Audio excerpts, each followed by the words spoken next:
So we're smack dab in the middle of Motorcycle Awareness Month. It used to be Motorcycle Awareness Week, but it's blossomed like the motorcycling community.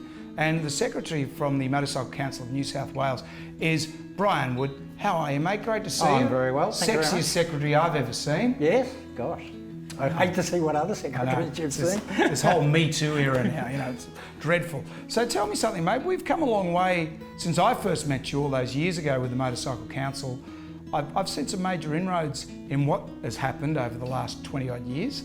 You know, green slips, lane filtering. Yes, we've had a number of wins over those times. There's obviously much more that we could do. Yep.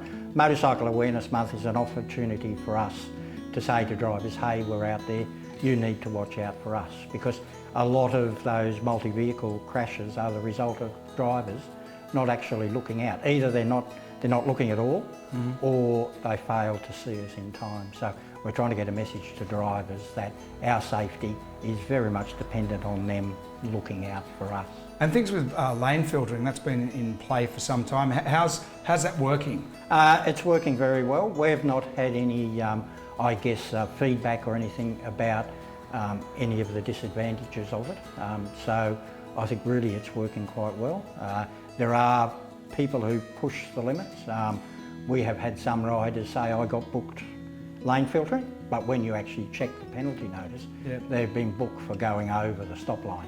So going over the stop line is not part of lane filtering. So there are a number of other, issues to do around lane filtering that you can still get booked for. There's a bit of a grey area with that stop line thing. I'd like to see a bit more of like a watch and act situation, because you could be sitting between two cars, you've lane filtered, and if you're at the stop line, you're in a vulnerable position. If there's no pedestrians coming past, I don't think it's totally unreasonable to be able to move out above that, because there's a box there. One of the things, they've got some in Victoria, they use them in London. They're called advanced stop lines or stop boxes.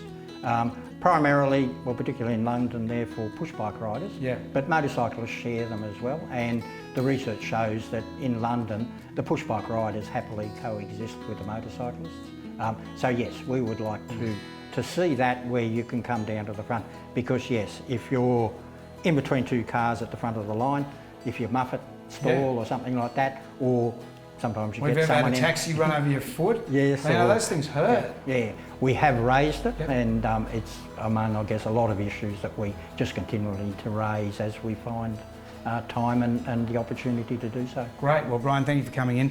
Coming up on the show a little bit later on, from the NRMA, we've got Jane McKellar joining us, and you're thinking, oh no, an insurance company. Well, what would they know about motorcycles? Not the insurance company, they're the motoring services side of the NRMA. The motoring services. But when you think of that, you usually think to the negative, but Jane has a great story, and she's one of us, so we're looking forward to catching up with her. Yep. Brian, I see you on the road.